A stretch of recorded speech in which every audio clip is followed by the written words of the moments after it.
चालू। देखो हमें क्या निकालना है, पहले हम तुल्य प्रतिरोध निकाल लेते हैं। हमें विभव की वैल्यू दे रखा है, ठीक है, हम उससे क्या निकाल लेंगे, धारा। तब उसके बाद पता चलेगा कि प्रत्येक परिपथ पे कितनी धारा है, ठीक है। पहले हम क्या करते हैं, पहले इस सर्किट को सॉल्व करें, दोनों कायम है समांतर क्रम में, ठीक है। बोलो हाँ, इसको भी सॉल्व कर सकते हैं, चाहे इसको करो चाहे इसको करो, दोनों समांतर क्रम में। मैं इसको ले लेता हूँ, इसको ले लेता हूँ, पहला आर डैश, याद करो फार्मूला, अगर दो प्रतिरोध दिए हों तो क्या होता है, R1 इंटू R2 बटे में R1 plus R2। Okay, R1 कितना है 12 इंटू 6 बटे में 12 प्लस बरछंग 72, अब 12 और 6 18, 18 चौक 4 ओम आएगा यहाँ का।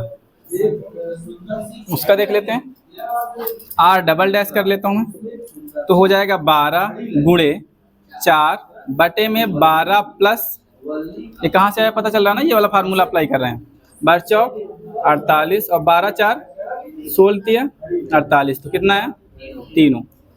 अब इसका सर्किट ना ऐसे बन जा रहा है,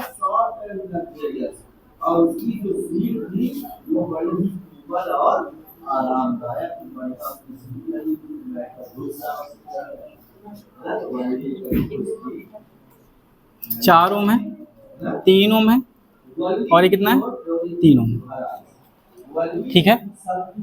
तुल्य प्रतिरोध कितना होगा, आर इक्विवेलेंट।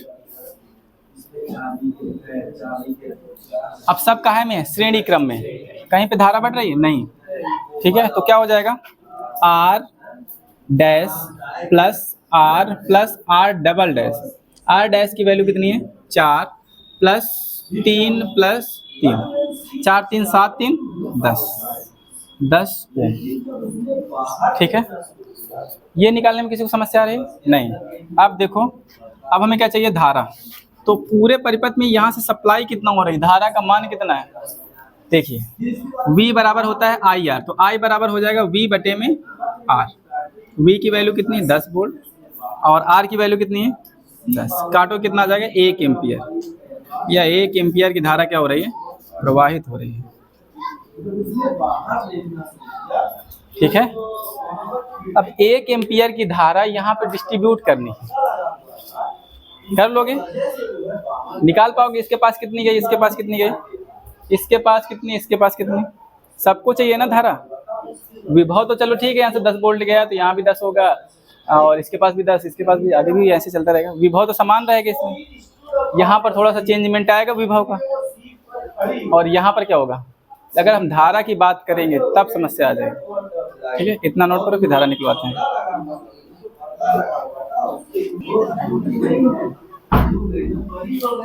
देखो अब धारा कैसे निकालेंगे, धारा के लिए वही प्रोसेस है पिछला वाला, I1 रेशियो I2 बराबर क्या हो जाएगा 1/12 रेशियो 1/6, 6 और 12 का लासा कितना होगा 12, 12 का गुणा करोगे तो 12 का नम 12, 6 दुनाई 12, ठीक है।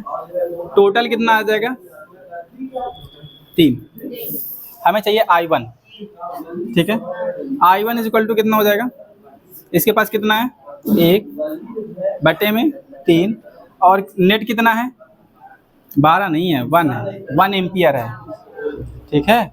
आप इसको करोगे तो कितना आ जाएगा 1/3, जो कि कितना आ रहा है 0.333 करके आएगा एम्पियर। देखो अब 1 एम्पियर को ही डिस्ट्रीब्यूट करना है, याद रखना, इसको कितना मिल रहा है 0.33 एम्पियर, सॉरी, ओके।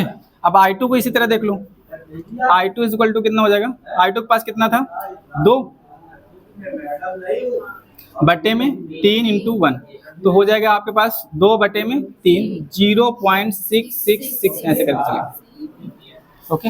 इतने एम्पियर इसको मिलेगा, लगभग इनको जोड़ोगे तो ये तुम्हें 1 के बराबर आएंगे, यहाँ से कितना 0.33, यहाँ से 0.66 एम्पियर, आगे बढ़ेगा 1 एम्पियर हो जाएगा मिलके, फिर इसके पास कितना पहुंचेगा जाके वही 1 एम्पियर, फिर आगे जाएगा, अब फिर यहाँ पर डिस्ट्रीब्यूट होगा 12 और 4 में, 12 और 4 का कितना हो जाएगा, इसको मान लेता हूँ I1 रेशियो I2 इस सर्किट के लिए अब देखिए तो कितना हो जाएगा 1/12 रेशियो 1/4 तो हो जाएगा 1:3। नेट आ जाएगा आपका 4। ठीक है। अब I1 अगर निकालना है तो I1 का है सीधा सा 1/4 × 1 तो 1/4। इसको काटो कितना आ जाएगा 0.2 और 4 चौको 16 4 पंचे 20। ठीक है 0.245 एम्पियर। और I3 निकालो I2 इक्वल टू कितना हो जाएगा आपके पास 3 है ना 3/4 × 1 तो आ जाएगा 3/4। इसको काटो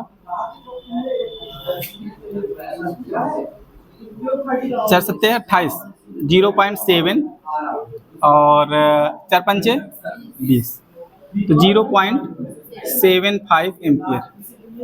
जोड़ के देखो यही आएगा 1 एम्पियर आएगा देखना पूरे सर्किट में। लेकिन आपसे कभी भी कोई क्वेश्चन पूछेगा इसके पास कितना एम्पियर है, इसके पास कितना एम्पियर है, इसके पास, सबका आप अलग अलग बता सकते हैं। ओके ठीक है नोट कर लो। देखो आपको ऐसे सर्किट दिए हुए हैं एनसीईआरटी में, आपको इनको सॉल्व करना आना चाहिए। ठीक है। सबसे बड़ी समस्या है कि समस्या कुछ भी नहीं है, आप ये समझिए कहाँ से धारा डिस्ट्रीब्यूट हो रही है। आप यहाँ से चलें यहाँ तक तो धारा सिंगल है, यहाँ से एक धारा इधर को जाएगी, एक धारा इधर को, एक धारा इधर को जाएगी। ठीक है। ये धारा यहाँ से यहाँ तक तो सेम आएगी ना। मान लो ये कितना है I1 है I1 और ये कितना है I2 और इसके पास कितना है I3। जहाँ से धारा डिस्ट्रीब्यूट होती है वहाँ से क्या होता है समांतर क्रम हो जाता है। ठीक है। तो हमें ये पता है कि ये वाला जो सर्किट होगा ये इसके समांतर है। ये बात क्लियर हो रही है। ठीक है। तो ये बात देखो पहले ये जो I1 के लिए है जहाँ I1 I2 I3 जहाँ से धाराएं डिस्ट्रीब्यूट होती है, जैसे हमने पिछली क्लासों में करवाया होगा ऐसे करके याद आ रहा I1 I2 I3 तो इन सबको काहे में जोड़े थे समांतर क्रम में जोड़े थे। तो सेम कंडीशन यहाँ पे भी तो हो रही है। ठीक है। हाँ लेकिन इसमें क्या हो रहा है ना कि एक ही तार में 2 प्रतिरोध है, यही यहाँ तक धारा गई तो 4 और 2 काहे में जुड़ेंगे 6। सर्किट से सॉल्व करूँ या तो अलग एनालिटिकल मेथड यूज करूँ। सर्किट ओके इन दोनों को यूज करो कितना हो गया 4 2 6। ठीक है।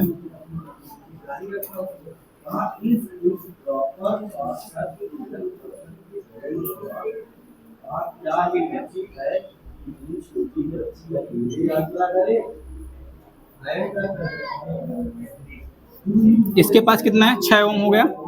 किसी बच्चे को समस्या तो नहीं है।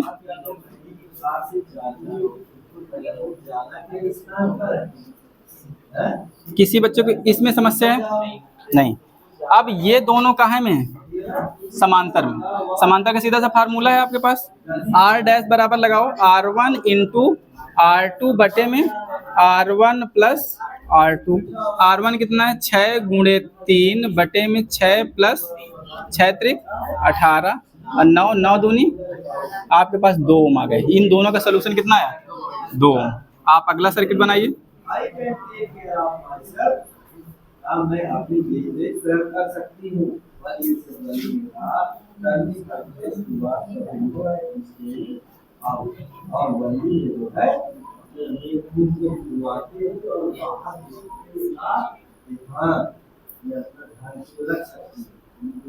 ये आपके पास 2 ओम है, ये आपके पास 4 ओम है, सॉरी 4 ओम है और 3 ओम और 2 ओम। अब देखिएगा अब ये दोनों काहे में होंगे, यहाँ से धारा चलेगी आपकी यहाँ तक पहुँचेगी ना, तो ये दोनों काहे में हो गए श्रेणी में। तो 4 2 6। ठीक है। अगला सर्किट बनाइए।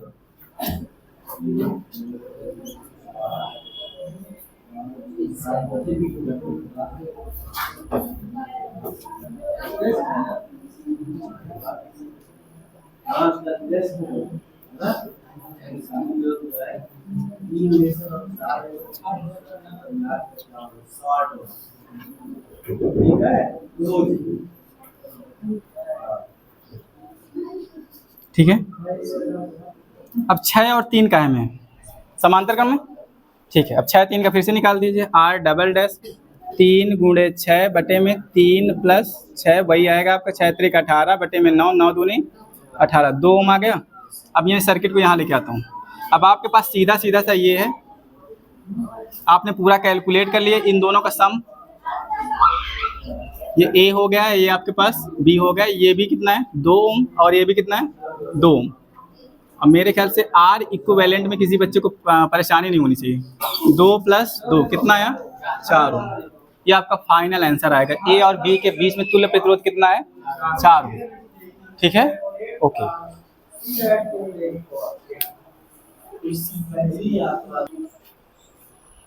देखो ये वाला क्वेश्चन देखो, ए बी के बीच क्या करना है, तुल्य प्रतिरोध निकालना है। हमें क्या करना है, पहले तो पूरे सर्किट को देखना है, कहाँ से स्टार्ट हो रहा है। यहाँ से धारा गई, यहाँ बटी, इधर गई कुछ, फिर यहाँ यहाँ, बड़ा अजीब सा सर्किट बना हुआ है ना। समस्या दिख रही है, तो हम लोग क्या करेंगे, हमें ये वाले में समस्या तो नहीं दिख रही है, दिख रही है क्या, नहीं। सॉल्व करें इसको समांतर क्रम में, दोनों के दोनों का फार्मूला है सीधा सा, आर डैश निकालिए। अब R dash is equal to R1 into R2 बटे में R1 प्लस R2, 12 गुणे 6 बटे में 12 प्लस 6, 72 बटे में 18, 18 चौक आपके पास आ गया 4 ओम। अब मैं इसी सर्किट पे बना दूं, है ना, अब बार बार बनाने का कोई मतलब नहीं है। चलिए इसको देख लीजिए। अब आगे जाके ये सॉल्व होके कितना आ गया आपके पास 4 ओम। ओके बच्चों, अब देखिए ये दोनों का है में श्रेणी क्रम, 6 4 कितना हो गया 10। चलो भैया इसको भी सॉल्व कर लो, 10 ओम। अब ये दोनों का है में समांतर क्रम में। मैंने बोला था कि अगर दोनों कैसे हों, सेम मैग्नीट्यूड के हों, क्या हों, सेम परिमाण के हों, ये भी 10 का ये भी 10 का है, डायरेक्ट फार्मूला लगा सकते हैं। क्या लगाओगे, R double dash is equal to R by N. R double dash, ये आर की वैल्यू कितनी है 10 बटे में 2, 2 ही तो है। एन की वैल्यू कितनी है 1 2, 2 पंचे कितना आया 5 ओम। किसी को समस्या, नो, उठा के यहाँ पर डायरेक्ट जोड़ दिया, कितना आया 5 ओम। यहाँ से सर्किट यहाँ तक की सॉल्व हो जाएगी, दोनों टाइम में श्रेणी क्रम में। कितना हो गया 7 5 12, उठा के यहीं पे डायरेक्ट जोड़ दो, कितना आ गया 12 ओम। अब ये दोनों का में समांतर क्रम में। ठीक है, देखो 12 6 का अब ये भी निकाले हो तुम, इसके पहले वाले क्वेश्चन में कितना आया था, हाँ 12 72, 18 चौक 72, 4 ओम आएगा। फिर भी इसको देख लो, आर ट्रिपल डैश कर लो 12 गुणे, अभी यही तो क्वेश्चन है, 6 बटे में 12 प्लस 72 बटे में 18, 18 चौक 4 ओम आ गया। कितना आसान क्वेश्चन है, 4 ओम। अब इन दोनों को जोड़ लो, 4 2 6 ओम। आर इक्विवेलेंट कितना है 4 + 2 कितना हो गया, कठिन था, 9। क्वेश्चन है क्या, देखो आपको ए और बी के बीच तुल्य प्रतिरोध निकालना। नॉर्मल आपको डायग्राम दिख रहा है, लेकिन समस्या क्या है ना कि ये बीच में ना आपका एक वायर कनेक्ट कर दिया है।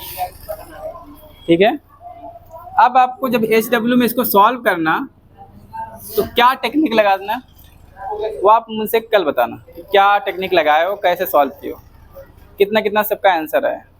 ठीक है, आपको टाइम आराम से सॉल्व करिए घर में बैठ के। ओके, हाँ ये HW में जाएगा।